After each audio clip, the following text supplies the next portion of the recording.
Hello, fellow students. Welcome back to Dr. Brent and Coco, RSV edition. This is session number 6, and today our goal is to go over things that may look worrisome, but we actually tend not to worry about medically. I have bad news. The dogs did not finish untangling Christmas lights. I decided to delegate it to them. They're apparently not good at it. Um, I guess I'm not sure why I have them, companionship and cuddling, but I really needed the Christmas lights untangled. Oh well, I guess I'll get to that today. Let's get to our topic. Last time we reviewed warning signs of bronchiolitis, the things that should prompt you to seek out care. Contrast that with today's topic, where my goal is to provide reassurance. First up, fever. This is a symptom that swirls with misconception. We are human beings, and all human beings run fever when we are sick. This is not an abnormality, but a normal function of our healthy immune system. Now, I know I did not advertise today as a myth-busting episode, but those of you who know me know that I can't pass up the opportunity, so buckle up. So, fever is good. It's a signal to you that your immune system is on. It's a fully armed and operational battle station.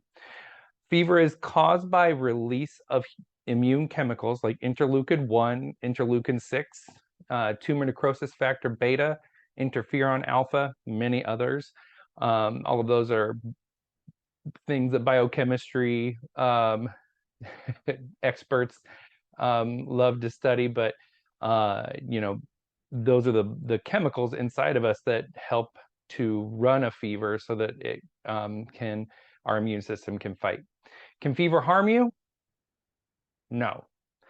Lots of us were told this lie when we were children, with horror stories of fever causing seizures and brain damage and intellectual disability, although they called it something different back then.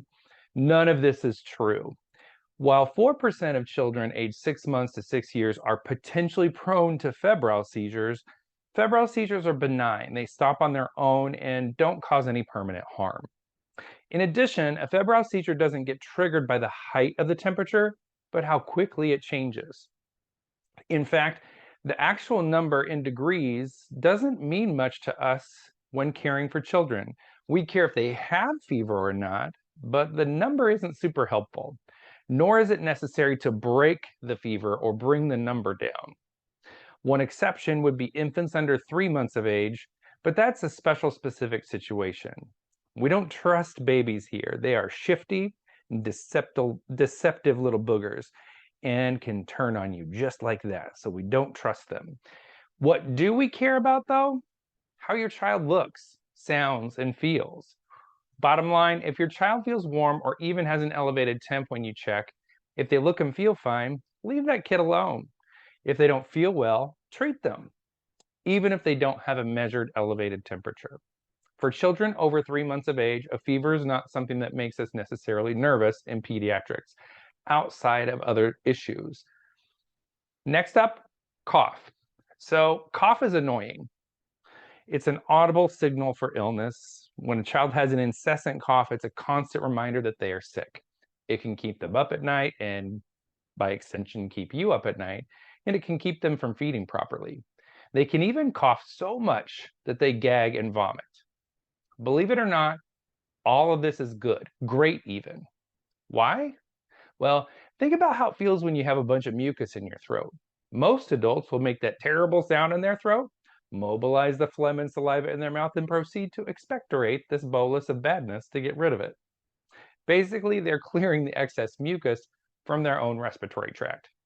Ever hear a kid do that? Nope.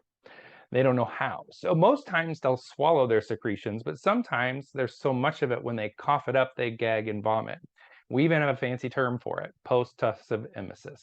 Post-tussive emesis. I talk gooder all the time. Just like fever, cough serves as a really important purpose when we're sick, and it's not a dangerous sign. It is pretty annoying, and it can keep them from getting rest, however. So what can we do about it? Unfortunately, not very much. Keep the air humid if possible, but It's tempting to purchase those products that say cough and cold on the box, but resist that temptation. They simply don't work. It's a waste of your time and money. One thing that does work is VapoRub on the chest and the feet. Also, for kids who are over 12 months old, you can try a spoonful of honey.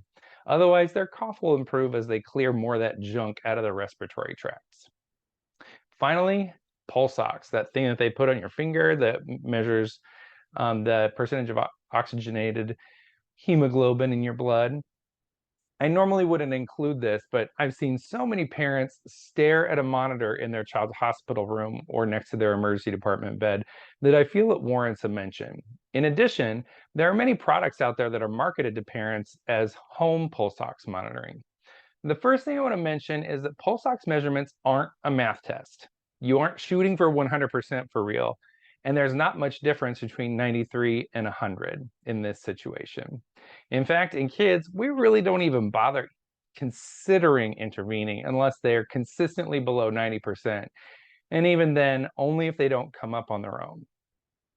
Pulse ox measurements can be unreliable without verifying that the number is accurate by other measures and making sure that it is an well-tested method of measuring their pulse ox. In fact, the bronchiolitis guidelines from the American Academy of Pediatrics actually advise against using continuous pulse ox measurement and encourage us to base our decisions instead on how a child looks, sounds, and feels.